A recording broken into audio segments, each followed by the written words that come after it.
Hey guys, it's Savannah from Merch.com. Yesterday the BTS for September 2014 was released with some great updates for the game. Let's have a look at what they mean for merchanting. If you have any questions about this month or if you want to discuss it, then feel free to post in the comments below.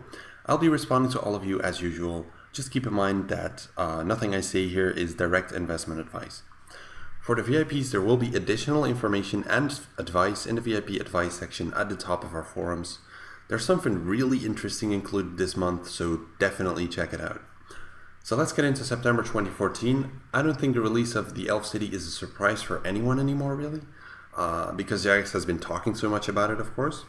Initially, I had a bit more hope for the city merchanting-wise, but that was before it was known that they would release the 8 clans in 2 batches of 4. I thought there would be decent short-term investment opportunities each time a certain segment of the city got the XP boost, but that won't really matter that much anymore now, probably, since most of the skills people will really want to train won't be out until November. Don't get me wrong, it's an amazing update for the game, but merchanting-wise there just isn't a whole lot to get here, except maybe a few little short-term investments, but I don't see it being anything major. What does have quite the impact is the crystal weapons that will be released along with the city. They've been devaluing the level 70 and 80 weapons, as these will pretty much be free alternatives with just a bit more hassle to get them right. Now next up, the grouping system. It's kind of funny that because this was first mentioned in June 2013, which is well over a year ago, they just have more ideas than they're capable of developing, which is a good sign as well, I suppose, because they won't run out of things to do, kind of like we have it on merch. That a system might lead to more people doing group PVM, but people will still expect certain expertise at the places where it really matters, like, for example, Virago, which is something the system cannot facilitate. Nobody is just going to go to Virago with a random group of people without knowing that these people are actually capable of killing it without screwing the rest of the team over.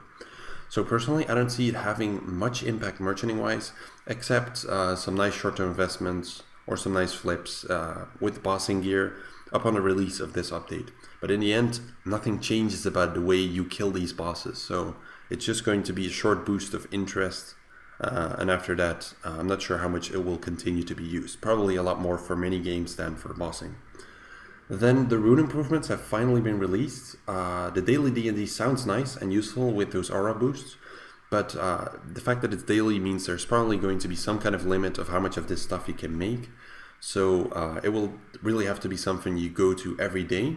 And when you think about that, the average RuneScape player only plays for about 2 hours a day and 2.5 hours in the weekend, based on data from Jagex. Most auras last 30 minutes to 1 hour, and there are usually multiple auras that you would want to use on a day. So an important lesson is to not just read how awesome something sounds, but really understanding the implications of it and perhaps backing that up with some simple numbers. You can also consider the fact that, just like with so many of these mini games, less and less people do them over time. When was the last time you got the triple charm bonus when you visited your Miscellanea Kingdom, when you did demon flash mobs, an evil tree, and so on? It's a nice possibility they're offering, and it seems like low effort, but whether it will make runes more valuable in the long term remains to be seen. What will make a difference is reducing the rune drops from the drop tables of a lot of monsters, as it's on a pretty large scale. Then again, most people leave runes in small quantities on the ground to begin with, since they aren't really worth anything. So I would imagine that once runes are worth more, people will start picking them up more, which would then again drive the price down a little. Now that last bit here about being able to craft everything in one click, it's just funny considering all the blood, sweat and tears a lot of the old school rune crafters had to go through with their setups to empty and fill their pouches as fast as possible. Though they did make some very nice profit.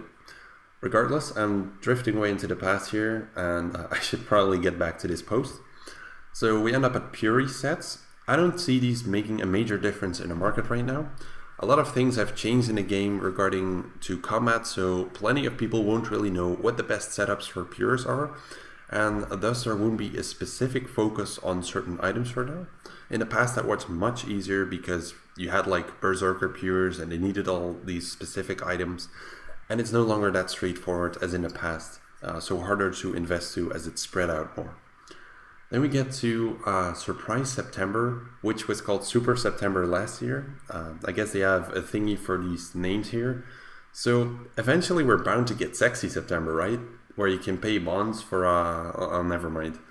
I can skip right over the Iron Man mode. I have no idea which sick person would ever want to divorce the Grand Exchange, and as a matter of fact, I don't even want to know.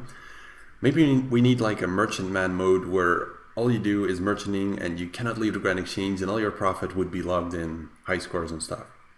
We kind of do that on merch. Anyways, finally there are the expert skill capes, which will lead to max players skilling a bit more, which could open up some nice short-term investments in the materials needed to train them or the items that will drop due to an increase in supply. Alright, I think that's it for RuneScape. Let's talk merch for a bit.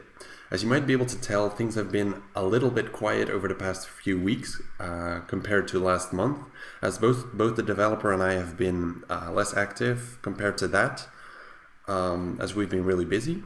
A lot of people have been asking me when the next part of the Road to Max Cash video series will be released, all kind of expecting that I made hundreds of millions by now or something, but the unfortunate truth, and I know you would like to hear it, but that's what it is. It's that I haven't touched the account since the last video. Some things have changed for me in my life, and right now I have other priorities. I cannot regularly merchant on that account right now, as it's just too much for me. I hope you can respect that. And all I can say is that I will definitely return to the series once I do have the time, which could be in a week or maybe in a few months. It depends really. I'm not sure when it's going to be. On another note, I've sort of lost track of how much profit we've uploaded on the merch logs this past month, because the last 2 months weren't really BTS video worthy, so I didn't track at them. But needless to say, they continue to grow very rapidly with 1.5 pages of daily updated logs. Keep it up this way, guys. You're all doing really great. It's nice to see a lot more people joining all the time. I also look forward to eventually being able to put out more merch log improvements, like for example being able to click that profit and seeing a graph of the total progress over time, but also of your own if you click on a profit on your own log. But first we want to get the chat box and a mobile site up now that Jagex released the full companion app. We really need to get these things sorted out, and they will be great additions to the site. If you want to read about our other plans, have a look at the link in the description. That's it for this month's BTS merchanting review. Good luck with your merchanting, and I'll see you all again next week for another video.